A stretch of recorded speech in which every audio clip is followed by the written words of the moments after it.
Ушул телекөрүүчүлөрдөн суроолор бар экен, окуп коеюн. Республика боюнча эң кооптуу аймактар Жалал Абад облусунда жайгашканбы дейт. Республика боюнча эң көп өзгөчө кырдаалдар Жалал Абад облусу менен Ош облусунда жайгашкан.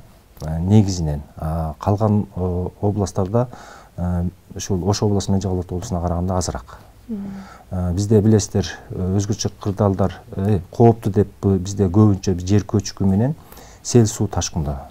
Ал эми калгандары болсо жер астынан суу чыккан, жерлердин жарылуу немелери бар.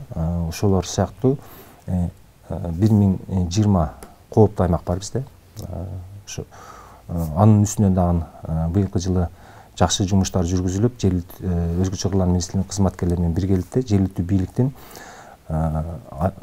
бийлик тарабынан быйылкы жылы 300дөн ашык жаран ушул кооптуу деген жерден чыгарылып, коопсуз жайга чыгарылып жашап келишет. Тилекке каршы бирок ошого канчалык түшүндүрүү иштерин жүргүзсөк дагы бизде азыр кооптуу аймакта жашаган жарандарыбыз көп.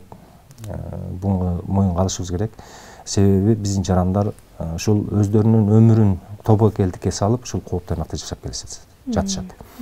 395 үй бул бизде азыр Жалал Абад облусунда ушул мамлекет тарабынан жер участкасы жана материалдык каражат алынбаган үйлөр, турак жайлар.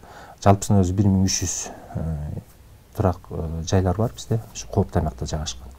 Ал эми калган ушул кооптуу аймакта жашаган жарандар турак жайлар, участкаларды, жер участкаларын жана мамлекет тарабынан берилген акча каражаттарын алган, бирок кооптуу аймакта жашап келет.